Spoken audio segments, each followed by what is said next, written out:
Bienvenue à l'émission.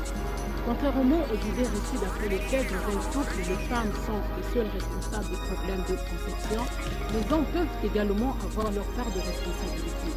La stérilité masculine est en cause dans 10 à 30% des situations et les deux partenaires peuvent être impliqués dans plus de 30% des cas. Il est donc fondamental de répondre à l'impérieuse question. Quelles sont les causes de la stérilité chez l'homme et chez la femme? Pour y répondre, nous recevons M. Jean-Pierre Boussongo, coordonnateur de l'ACDF, et Mme Germaine Boudimbou, membre volontaire de la CDF. M. Jean-Pierre Boussongo, bonsoir. Bonsoir. Mme Germaine, bonsoir. Le thème de ce soir porte sur les causes de la stérilité. Mais nous ne pouvons pas passer pieds joints sans pourtant définir la stérilité. C'est quoi la stérilité? Merci, maman. Si nous pouvons définir la stérilité, nous disons que la stérilité, c'est l'incapacité pour un couple de concevoir naturellement et même de porter une grossesse et d'accoucher un enfant sain ou vivant. Et cette stérilité aussi est synonyme d'infertilité. On peut l'appeler stérilité ou infertilité. Donc lorsqu'un couple vit ensemble et qu'ils sont incapables de concevoir naturellement, je suis en train de parler de naturellement, et que la femme est incapable de porter une grossesse ou d'accoucher un enfant vivant, nous disons que ce couple est stérile. Monsieur Jean-Pierre, à quel moment de la vie s'installe-t-elle et au bout de combien de temps peut-on poser le diagnostic de la stérilité? Merci, maman Laura. Comme on a dit que la stérilité, c'est une incapacité d'un couple d'avoir des enfants, cette incapacité peut s'installer à tout moment de la vie. On ne peut pas dire que c'est à tel âge ou à X temps que l'un couple peut être stérile, mais c'est une maladie comme tout autre, ou c'est une anomalie comme tout autre qui peut arriver à tout âge de la vie, sauf en cas d'infécondité ou de la stérilité primaire, c'est-à-dire que la personne peut, ou le couple, ou la personne peut être née avec une malformation congénitale, et à partir de ce moment-là, dès la naissance, il y a déjà des insuffisances, donc on ne peut pas. Mais sinon, on peut dire que pour la stérilité secondaire, à n'importe quel âge de la vie, on peut développer cette insuffisance ou cette incapacité de faire des enfants. Quand vous parlez de la stérilité secondaire, vous voulez dire que le couple a déjà eu au moins un enfant? Voilà. C'est-à-dire qu'il y a des couples où vous avez déjà eu des enfants, et puis au cours de votre vie, vous constatez que vous aviez maintenant la difficulté effectivement d'avoir ces enfants. On parle de la stérilité secondaire. Et ça peut arriver à tout moment de la vie, selon les causes que nous allons voir tout à l'heure. Mais cependant, il y a ceux-là qui sont stériles de façon congénitale, donc de façon primaire. C'est-à-dire qu'ils n'ont jamais eu la possibilité. C'est comme quelqu'un qui naît inapte. Il est inapte à marcher avec ses deux pieds. Mais là aussi, on peut avoir des cas où le couple ou l'un des partenaires est stérile de façon primaire.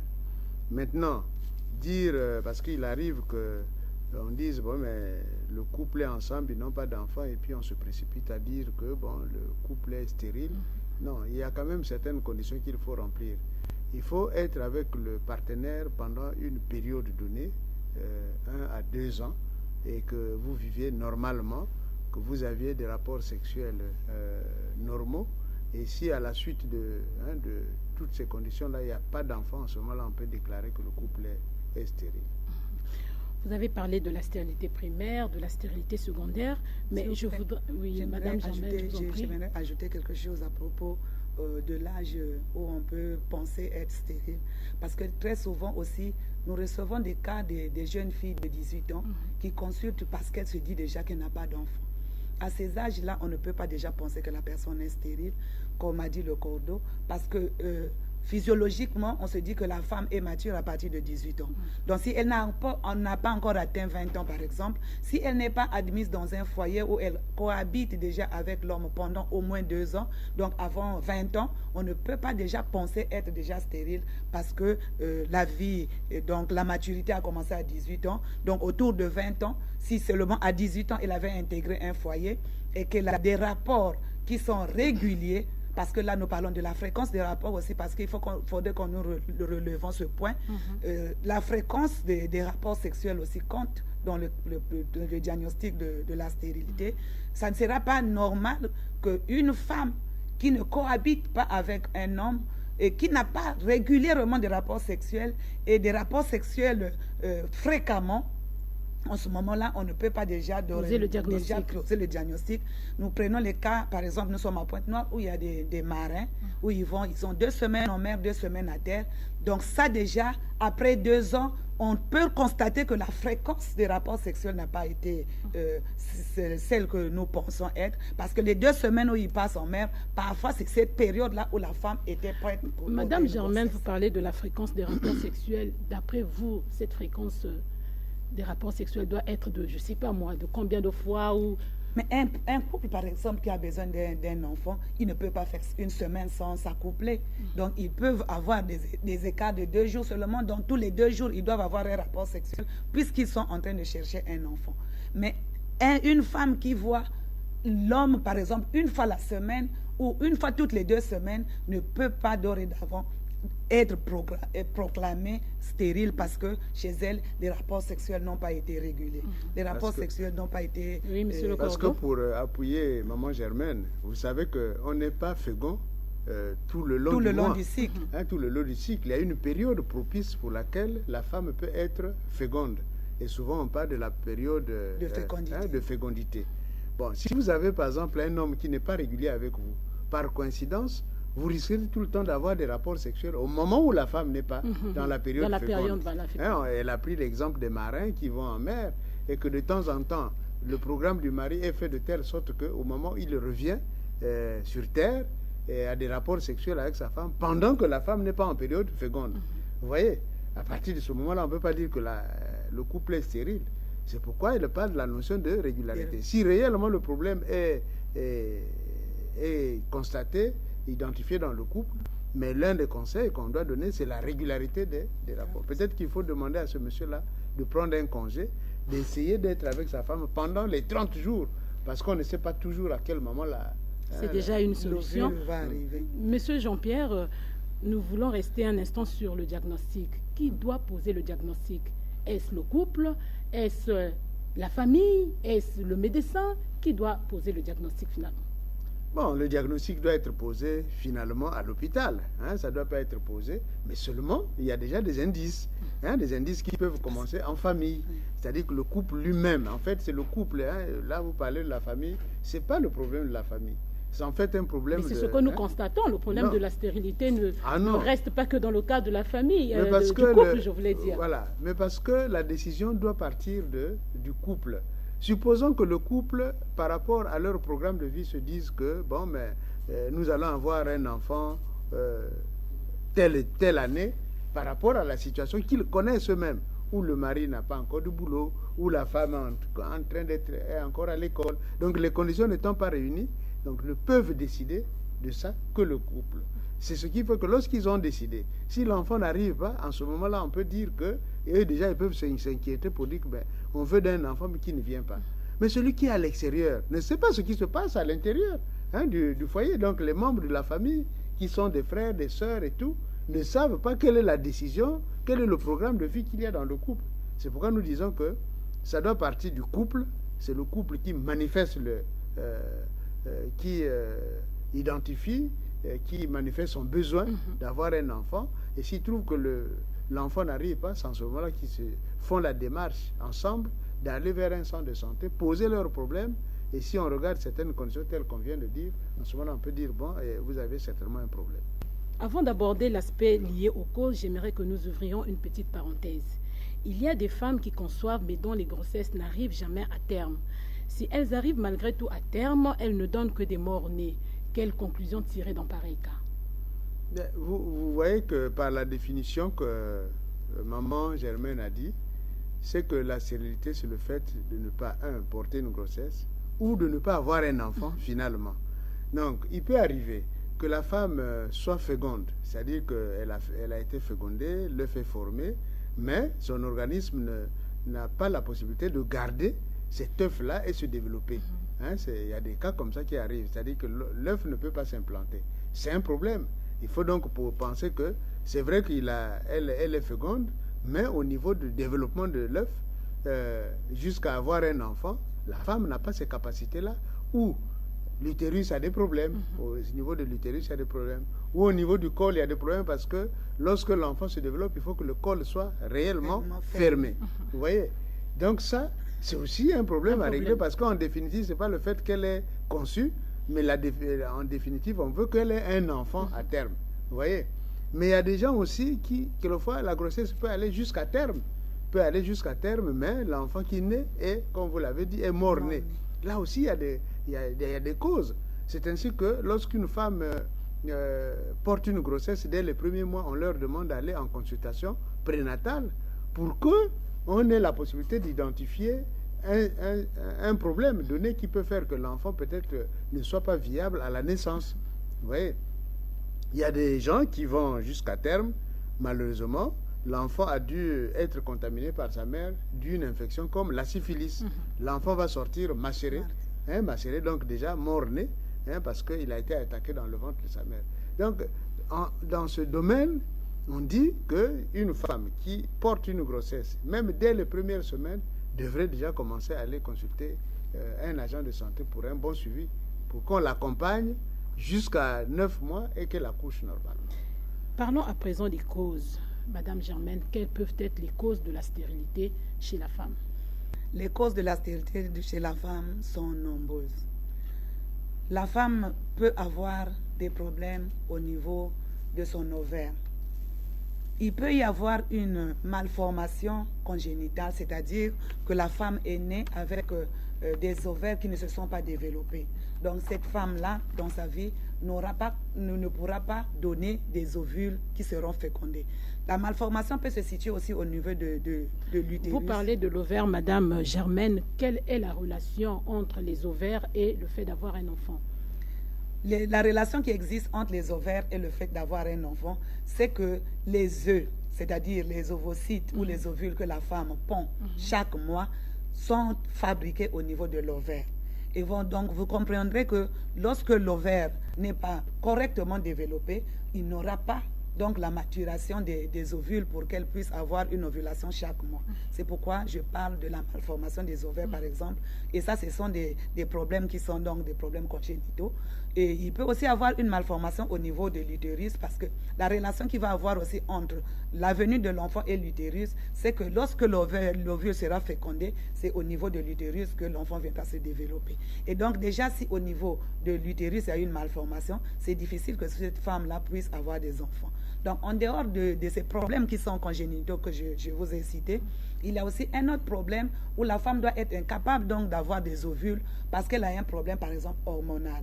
Donc, elle a ses ovules, elle a son ovaire qui est bien développé, mais à cause de l'insuffisance hormonale, cette femme va avoir des difficultés pour avoir des ovules et qui ne seront jamais fécondés. Donc, elle peut aussi avoir un problème de stérilité. L'insuffisance hormonale, qu'est-ce que vous voulez dire exactement? Quel genre d'hormones sont sécrétées? Au niveau de l'ovaire, l'ovaire est généralement stimulé par des hormones qu'on appelle le FSH et le LH. Ça, c'est pour les biologistes.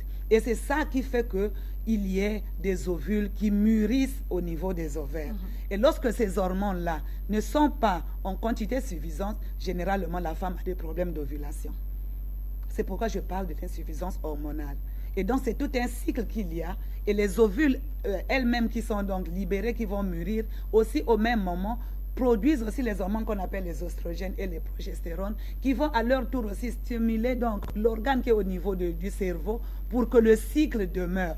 Mais quand il y a une insuffisance à un niveau donné pour ces hormones, il y a en ce moment-là un problème que la femme n'ovule pas et donc il n'y aura pas fécondation. Donc si ce n'est pas un problème donc, de la malformation congénitale, c'est un problème donc, de fonctionnement de ces ovaires qui ne fonctionnent pas bien, donc qui ne donnent pas les ovules, ou alors il peut y avoir un problème d'obstruction des trompes chez la femme. Et vous voyez que de plus en plus, si vous pouvez sonder les gens qui ont des problèmes de stérilité, on vous dira que j'ai des trompes bouchées. Est-ce que la femme est née avec ses trompes bouchées? Est-ce que le bon Dieu avait créé les femmes avec des trompes bouchées? Depuis un moment, il y a des phénomènes qui bouchent les trompes. Et très souvent, ce sont des maladies sexuellement transmissibles, non soignées ou mal soignées, qui bouchent les trompes de la femme.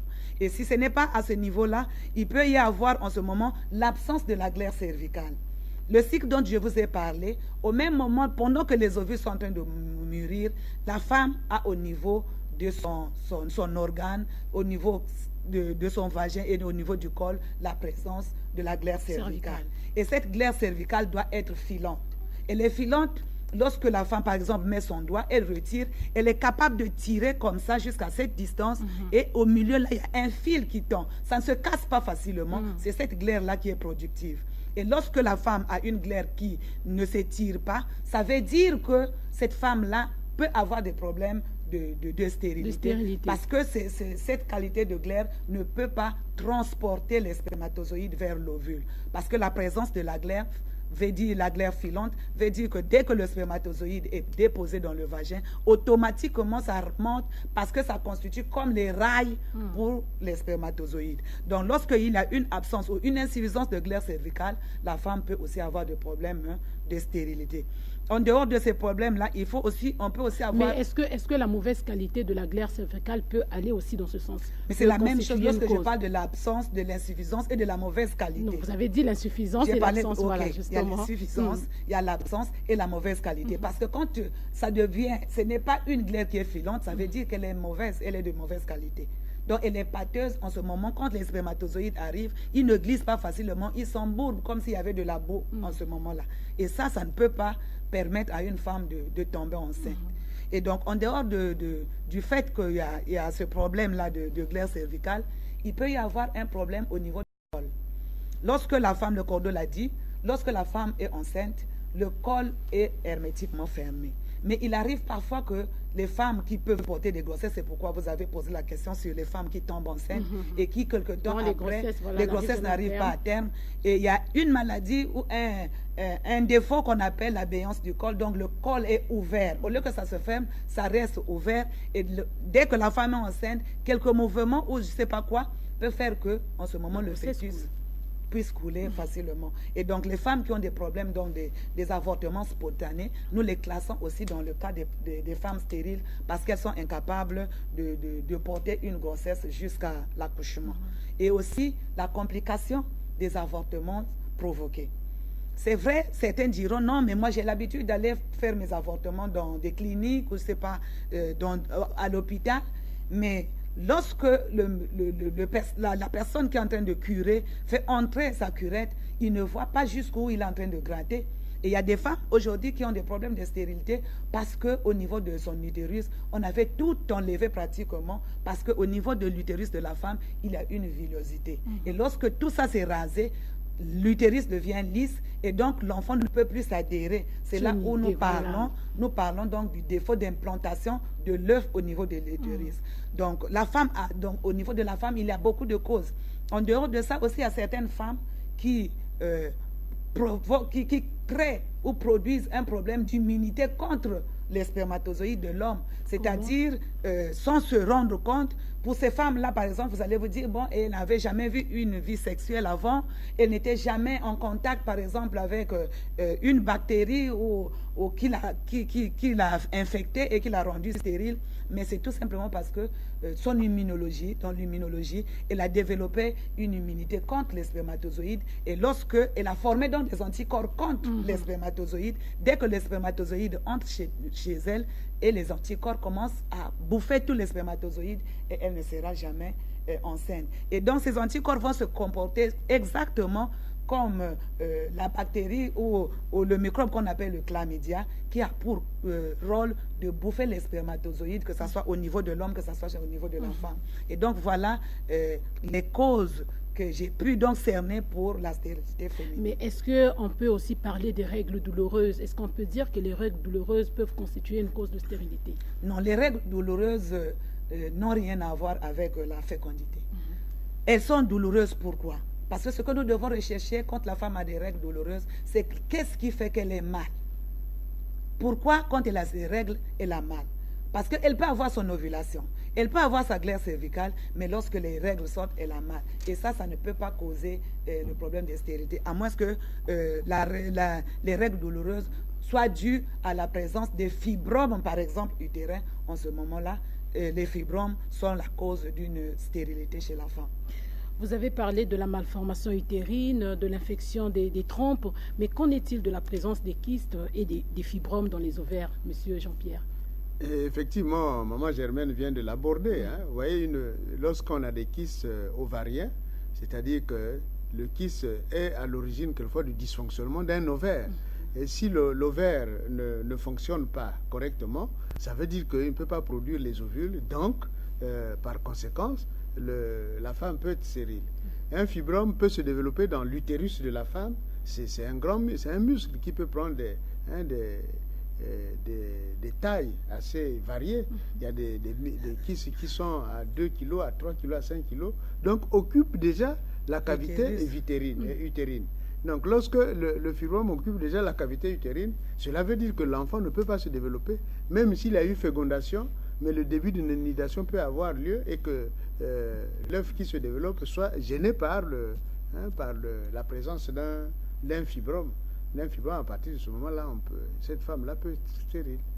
Nous restons toujours sur les causes au niveau de la femme. Est-ce que l'aspect âge et la surcharge pondérale peuvent constituer des causes en ce qui concerne la stérilité?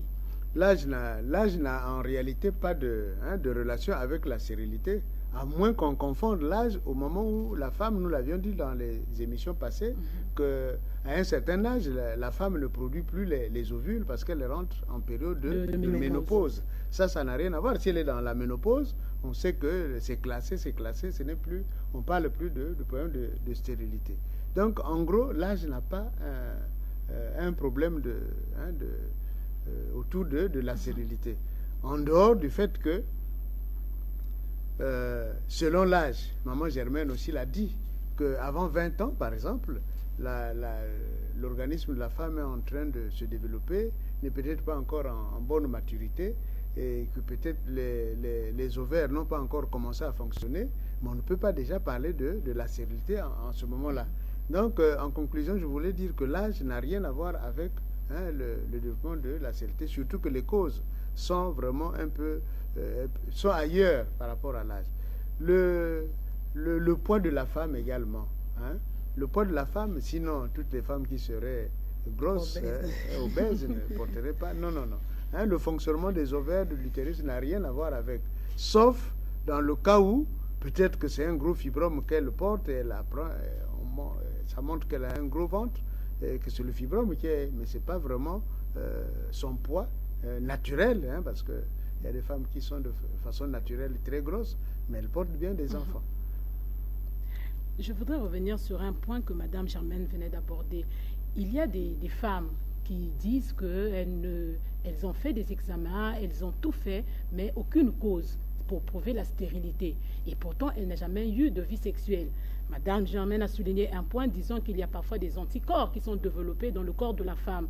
Mais en dehors de cela, est-ce qu'il n'y a-t-il pas autre chose? Que pouvez-vous dire à ces femmes? Vous savez, dire qu'on a fait tous les examens, on n'a rien vu. Souvent, c'est dans la vie courante que les gens ont de telles expressions. Mais lorsque la personne a vraiment consulté un agent de santé, il y aura toujours une explication. Ou elle est stérile de façon primaire, qu'il y a une malformation congénitale, on va dire que bon, là, c'est pas possible. Mais dire qu'on n'a rien, c'est vraiment une extrapolation souvent qui pose même un peu du doute quand même. Même un peu du doute parce que ça relève de l'intimité de la personne. Mais on ne peut pas automatiquement dire j'ai fait tous les examens et puis il y a encore un autre élément qu'il faut prendre. L'élément, c'est que la femme ne doit pas rechercher un enfant toute seule. Vous voyez, elle peut aller en consultation, on trouve que son organe est normal et tout, mais il y a une incompatibilité avec son partenaire, ou bien son partenaire aussi malade. Vous voyez, par exemple, cette femme-là qui a fait tous les examens toute seule, mais à côté de ça, il va chercher un enfant avec un mari qui effectivement qui n'a pas fait des examens, qui peut être stérile. C'est pourquoi nous disons que la recherche de l'enfant se fait en couple. Hein, si vous êtes en face d'une femme qui a fait tous ces examens, mais on va demander d'abord avec qui il veut avoir un enfant. Et puis on doit consulter également ce monsieur pour voir si la cause ne se situe pas à son niveau. Mais toute seule, effectivement, il peut être qu'elle n'a pas de... Les résultats ne sont pas négatifs, mais elle n'a pas de partenaire qui est capable de lui donner des spermatozoïdes afin de la féconder. Hein? Pour le cas de l'homme, qu'est-ce qui peut être à l'origine de la stérilité? Pour aborder donc le cas des causes de la stérilité de l'homme, nous allons revenir un peu sur le comportement des hommes. Tout à l'heure, vous avez posé la question de savoir lorsque la femme a fait tous les examens, déclarée en bonne santé, elle n'a rien, mais elle n'a pas d'enfant. Et le cordon a relevé que l'enfant doit être recherché en couple, l'homme et la femme. Ce n'est pas seulement la femme qui doit aller faire tous les examens et laissant l'homme à côté. Et les hommes souvent ne sont pas pressés d'aller se faire consulter parce que pour eux, ils confondent l'impuissance sexuelle, qui est l'incapacité d'avoir un rapport sexuel, et la stérilité, qui est l'incapacité de faire des enfants. Pour un homme, lorsqu'il est en contact avec la femme, qu'il a un rapport sexuel, il est capable d'avoir un rapport sexuel, ça suffit déjà pour lui pour faire des enfants. Et donc, si nous voulons définir donc la stérilité chez l'homme, c'est lorsque l'homme est incapable de donner. Donc, c'est-à-dire l'homme ne donne pas un seul spermatozoïde à sa femme au cours d'un rapport sexuel, ou lorsqu'il ne donne pas assez des spermatozoïdes de bonne qualité à la femme pendant le rapport sexuel. Et ces causes, c'est quoi par exemple? Il peut s'agir d'une absence de sperme. C'est-à-dire, l'homme peut entrer en érection, il peut avoir son rapport sexuel, il peut avoir la sensation d'éjaculer, mais au fond, aucun liquide n'est sorti de lui. Donc, il manque le sperme chez cet homme-là. On appelle ça l'aspermie en termes médicaux. Et l'aspermie, c'est l'absence de sperme. Le rapport sexuel, il le fait correctement. La sensation d'éjaculation, il va l'avoir. Mais rien n'est sorti. Et la cause, parfois, c'est l'obstruction de ses voies congénitales. Ça peut être bouché. Ou alors, ça peut ne pas fonctionner correctement. Ou il lui manque, par exemple, une érection chez cet homme-là, parce qu'il a un problème psychologique, parce qu'il a souffert, par exemple, du diabète, parce qu'il a été traumatisé. Et ça, les hommes ne se rendent pas compte. La deuxième chose qui peut arriver, c'est que l'homme peut souffrir de la zoospermie, donc l'absence des spermatozoïdes. Pour cet homme-là, il va être en érection, il va avoir son rapport sexuel, il va éjaculer, il verra même le sperme sortir, mais dans le sperme, il n'y aura pas de spermatozoïdes. Il n'y a pas de spermatozoïdes dans le sperme. C'est de l'eau de pompe seulement qu'il a versé. Il a versé de l'eau propre, il n'y a rien à l'intérieur. Et cet homme est stérile. Et en dehors de ça, il y a aussi des problèmes qui peuvent affecter son sperme. Dans le sperme, il peut avoir quoi? Il peut arriver que ce monsieur puisse souffrir de l'oligospermie, c'est-à-dire il n'a pas une grande quantité de spermatozoïdes dans son sperme. C'est-à-dire le spermatozoïde, c'est inférieur à 30 millions par millilitre de sperme. Donc quand c'est tout petit, la quantité est petite, le temps que c'est déposé dans le corps de la femme, et souvent ils parcourent une distance pour atteindre l'ovule. Et pendant le temps qu'ils sont en train de parcourir depuis le vagin, par exemple, on commence déjà à les détruire parce que la femme a ces germes qui sont saprophytes, qui sont là pour juste entretenir le pH du vagin, qui se liguent aussi souvent contre les spermatozoïdes. Et pendant qu'ils sont en train de monter au niveau de l'utérus jusqu'au niveau de trompe, on peut déjà détruire toute la petite quantité qui est là, et cet homme sera toujours donc en difficulté pour féconder. Si ce n'est pas l'oligospermie qui... Madame Germaine, je ne voudrais pas vous interrompre, mais à ce moment-là, à ce niveau, est-ce qu'on peut aussi parler de la vitesse des spermatozoïdes? C'est pourquoi je voudrais maintenant parler de l'autre cause qui est la sténospermie. C'est-à-dire que c'est moins de 30% des spermatozoïdes qui sont mobiles. Tous, ils sont fatigués. Et ils sont là en train de bouger sur place, ils ne peuvent pas migrer vers la trompe. Et un homme comme ça, qui a un problème comme ça, sera dans des problèmes, il sera donc dans des difficultés d'enceinte une femme parce que ses spermatozoïdes sont toujours fatigués. Ça veut dire que celui-là, il va avoir le rapport sexuel. Il va éjaculer, mais il va libérer les spermatozoïdes qui sont fatigués. En dehors de la fatigue, il peut être mal formé. C'est-à-dire, où les spermatozoïdes ont des grosses têtes, où les spermatozoïdes ont deux têtes. Vous n'exagérez pas, Madame Germaine, des spermatozoïdes avec des grosses têtes? Oui, c'est la tête. Des tétards. Mais quand vous regardez au microscope, vous verrez que la forme de sa tête ne convient pas pour qu'il se déplace même correctement et aller féconder. Si ce n'est pas ça, parfois les têtes sont doublées. C'est des malformations. De la même manière que une personne peut faire des enfants malformés avec des organes qui sont disproportionnels. Au niveau des spermatozoïdes aussi, il y a ce problème-là.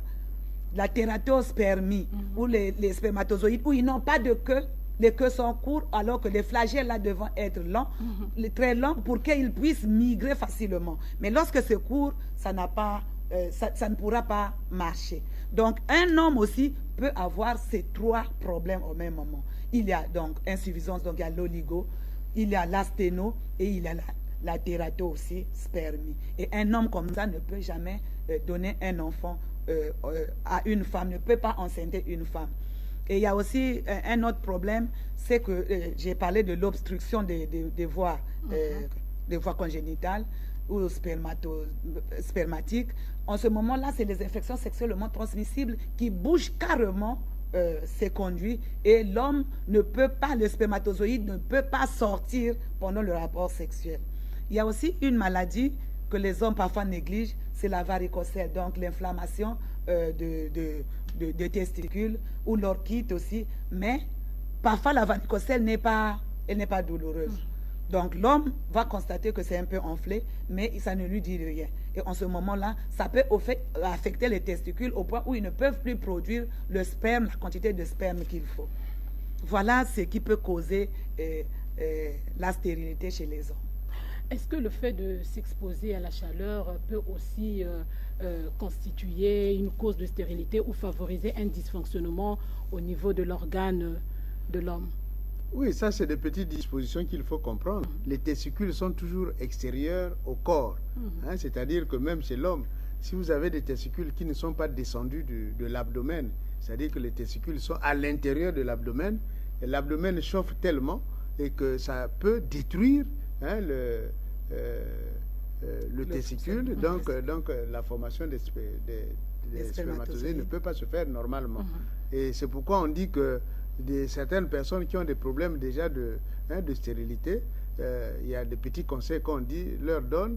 La nuit, par exemple, il faut dormir sans slip, il faut laisser ces testicules à l'air libre pour qu'elles soient ventilées. Et il faut éviter aussi des sous-vêtements qui coincent. C'est-à-dire, vous mettez un sous-vêtement, vous enfilez un mugondo, enfin, passez-moi le terme. Voilà. Et vous mettez encore un pantalon et parce que le testicule doit fonctionner, mais dans les conditions de pas de haute chaleur. Pas de haute chaleur. Donc ça, vous avez bien fait de souligner ce point, parce que parmi les petites causes, ce soir, il y a des causes comme ça. Quelqu'un qui a toujours ses testicules bien enfermés, et ça peut amener à des cas de stérilité. C'est à dessein que Dieu avait fait ça, parce que les testicules, effectivement, ne supportent pas la chaleur. Et donc, nous avons une catégorie d'ouvriers ou d'agents dans la circulation qui sont souvent exposés à ce genre de choses. C'est des boulangers qui sont exposés, et on conseille toujours aux boulangers de porter toujours des trucs en plomb pour protéger les spermatozoïdes, les testicules, parce que eux, ils ne supportent pas la chaleur. Et lorsqu'on parle de testicules qui restent dans le ventre, et généralement, ça se détruit, ça se gaspille pendant que la personne fait la fièvre. Une personne qui a une fièvre de 40 degrés, par exemple, quand les testicules sont restés suspendus dans le ventre, peut subir aussi ce genre de problème-là. Et donc, vous avez aussi soulevé les habits des hommes. Nos jeunes gens, maintenant, ils aiment toujours porter des habits en jean. Je crois que c'est l'occasion pour leur dire de prendre les jeans plus larges. Parce que plus il y a le slip, plus il y a une culotte, plus il y a encore un jean qui coince. En ce moment-là, ils sont obligés de ramener les testicules vers le corps. Et dès qu'il y a une chaleur excessive, en ce moment, ça peut être affecté et détruire donc une partie de la vie des testicules. Et ils ne pourront pas produire correctement le sperme et les spermatozoïdes comme il se doit. Et je crois que les mamans aussi devaient veiller, hein, puisque lorsqu'elles mettent au monde des bébés garçons, elles devaient donc faire attention à ce point-là. Effectivement, dès la naissance, on devrait constater, on devrait examiner son petit bébé si ses testicules sont descendus. C'est véritablement dans les bosses. Hein? Si ça est vraiment dans l'abdomen, pendant un long moment, non, c'est pas bon pour le bébé parce que le testicule doit vraiment descendre. Madame Germaine a parlé de l'impuissance sexuelle. C'est vrai qu'elle est abordée, mais j'aimerais quand même avoir votre point de vue. C'est quoi l'impuissance sexuelle? En fait, l'impuissance sexuelle, c'est une incapacité d'un homme d'avoir un rapport sexuel. Peut-être c'est ça qui dérange même l'homme. L'homme se panique plus lorsqu'il devient impuissant parce qu'il est incapable d'accomplir un acte sexuel avec une femme. Et là, en ce moment, Kodo, excusez-moi, vous le verrez consulter. Il va consulter, il va demander à tout le monde. Parce que là, il va poser la question à tout le monde que j'ai un problème sérieux. Je n'arrive plus à avoir un rapport sexuel. Là, il n'y a plus de honte. Non, mais puisque c'est sa dignité, c'est sa virulence, c'est sa personnalité qui est mise en jeu. Donc, en ce moment-là, il panique. En tout cas, il va partout chercher. Donc, l'impuissance, c'est ça, où l'homme n'a pas la possibilité d'accomplir un acte sexuel avec une femme. Mais c'est pourquoi je dis que l'impuissant, évidemment, celui qui est impuissant, automatiquement, peut être stérile, puisque, il ne peut pas avoir un rapport sexuel avec une femme. Ne peut pas accomplir donc, un acte sexuel. Ça veut dire qu'il ne peut pas se mettre en érection, il ne peut pas éjaculer et tout. Donc, du coup, il a les deux problèmes. Du coup, il a les deux problèmes. Maintenant, il faut donner une nuance. Mais contrairement à l'homme qui a la capacité de faire les rapports sexuels, donc il n'est pas impuissant, mais on rejoint ce que maman Germaine vient de dire. Ce n'est pas le fait d'avoir un rapport sexuel bien élaboré avec une femme que automatiquement on puisse penser qu'on n'est pas stérile. Autrement dit, la puissance sexuelle n'est pas synonyme de fécondité. La puissance sexuelle n'est pas synonyme de fécondité. Oui. Vous voyez, vous pouvez être puissant, mais incapable de donner un enfant à votre femme. Souvent, c'est l'homme qui donne. Vous voyez, dans le jargon courant, on dit c'est la femme qui doit donner les enfants à l'homme. Non, mais c'est l'homme qui doit donner les enfants à la femme. Parce que c'est les spermatozoïdes qui vont féconder. Si vous avez des spermatozoïdes qui ne sont pas capables de féconder les ovules, mais il n'y a pas d'enfant. Donc, en gros, normalement, la responsabilité première deviendrait d'abord à l'homme. Excusez-moi, c'est l'homme à la semence. Généralement, quand il y a un conflit dans les foyers où la femme se fâche, il dit je vais partir avec mon enfant. Si je suis là, je leur dis toujours tu te trompes. Ce n'est pas ton enfant, l'enfant appartient à l'homme. Parce que s'il faut bien regarder, la semence appartient à l'homme, celui qui dépose la semence. Et la femme n'est qu'une porteuse. Elle n'est que la terre dans laquelle on va aller ensemencer et ça va se développer. À un moment, tu rendras l'enfant au propriétaire de la semence. Parce que tu peux avoir un champ de maïs. Si tu n'as pas ensemencé le maïs, la terre ne pourra jamais dire au propriétaire du maïs que c'est mon maïs. Le maïs appartient à celui qui est le porteur de la semence. Donc, l'enfant appartient à l'homme. Et c'est l'homme qui donne à la femme pour juste aller développer et rendre un moment à l'homme. Nous retenons que l'enfant appartient à l'homme. Monsieur Jean-Pierre, est-ce que l'on est impuissant ou on le devient? Bon, oui ou non. On peut naître impuissant parce qu'on a une malformation. Congénitale. Mais on le redevient souvent parce que il y a des gens dans leur pratique qui pensent qu'ils sont puissants, mais peut-être ça ne les satisfait pas. Ils utilisent beaucoup de médicaments, beaucoup de produits pour maximiser leur puissance, les tonus. Voilà. Et ça, souvent, ça finit par lâcher. Là, je parle de ceux-là qui aiment des excitants. Pour aller avec une femme, vous aviez un rendez-vous avec une femme. Des aphrodisiaques. Il faut utiliser tout ce qu'il faut pour que vous soyez les plus performants. Et vous voyez bien que même sur le plan du sport, ceux-là qui, à un moment donné, se dopent, prennent des excitants, mais à la fin, ils n'ont pas une longue carrière, une longue carrière parce qu'après, ça va chuter. Or, en ce qui concerne l'acte sexuel, c'est la même chose. Il faut éviter d'avoir du surnaturel. Hein. Il faut avoir son excitation naturelle et ça peut vous accompagner jusqu'à la vieillesse. Mais si vous avez l'habitude d'utiliser des excitants, en tout cas, on peut devenir impuissant. Pour ceux qui le deviennent, est-ce que la masturbation peut aussi constituer une cause de l'impuissance sexuelle? Bon, vous savez, se masturber, pour ceux qui en font, vous risquez de vous accoutumer à une masturbation et qu'à un moment donné, vous êtes maintenant insensible devant une femme. Vous voyez? Donc c'est pourquoi on dit qu'il faut qu'il y ait des conditions où vous devrez accomplir votre acte sexuel normalement avec une femme. Mais si vous n'avez pas une femme, essayez de garder, de vous contenir. Et ça, vous garderez effectivement votre puissance qu'à se masturber à chaque fois. Et la masturbation aussi peut causer ce qu'on appelle l'éjaculation précoce. Parce que si vous arrivez déjà avec la mousse d'un savon, vous vous frottez, vous réussissez à sortir votre sperme, à éjaculer, ça veut dire que le jour où vous êtes devant une femme aussi, facilement ça peut arriver. Or que l'éjaculation précoce chez les hommes, c'est souvent un échec général. Parce que lorsqu'ils vont arriver au moment où ils auront besoin d'une femme, devant une femme, et que vous soyez incapable de lui donner le plaisir qu'il faut, après, ça vous fera honte vous-même et le couple, en ce moment-là aussi, risquera d'avoir des problèmes. Donc, c'est mieux d'attendre le temps, de préparer toutes les conditions pour avoir un rapport sexuel normal au lieu de se précipiter, d'aller se libérer tout le temps à part la masturbation. Alors, nous allons finalement entamer avec les mesures préventives. Quelles sont les mesures préventives contre la stérilité? Lorsque nous avons développé les causes de la stérilité, pour la plupart des cas, nous avons trouvé que les causes de la stérilité sont des causes que l'on peut éviter. Nous avons parlé beaucoup des infections sexuellement transmissibles. Et lorsque nous avons besoin donc d'éviter les infections de la stérilité suite donc à la complication des infections sexuellement transmissibles, ce que nous allons faire, c'est que nous allons commencer à éviter, à faire de telle sorte que nous ne tombons pas malades.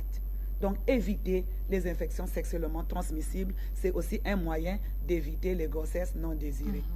Nous pouvons aussi parler de complications. Nous avons parlé aussi de la cause de la complication des avortements provoqués.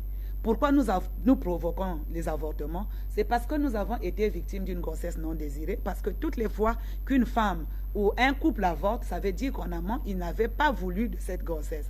Donc, il faut donc travailler pour éviter les grossesses non désirées, pour que nous n'arrivons pas à l'avortement. Et pour éviter les grossesses non désirées, nous disons que chaque couple moderne devait avoir une méthode contraceptive qu'ils auront adoptée pour qu'à la fin, qu'ils n'arrivent pas aux avortements. Et nous voulons donc aussi demander aux femmes ou aux couples, lorsque ils sont déclarés malades, c'est-à-dire atteints d'une infection sexuellement transmissible, de toujours consulter et de prendre le traitement correctement.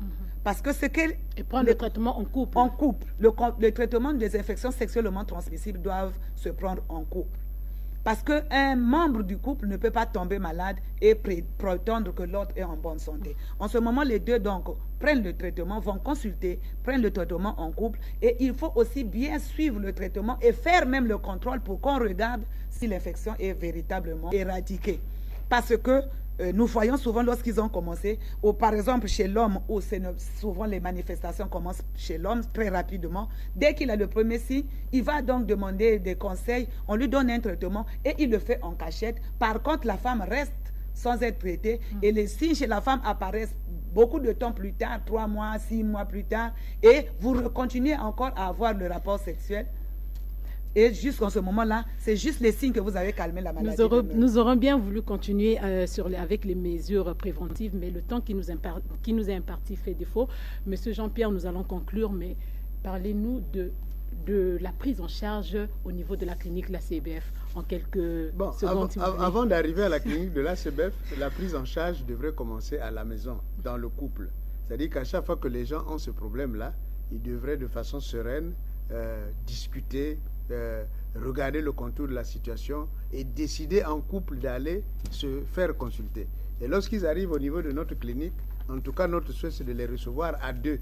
et que les investigations se feront sur les deux.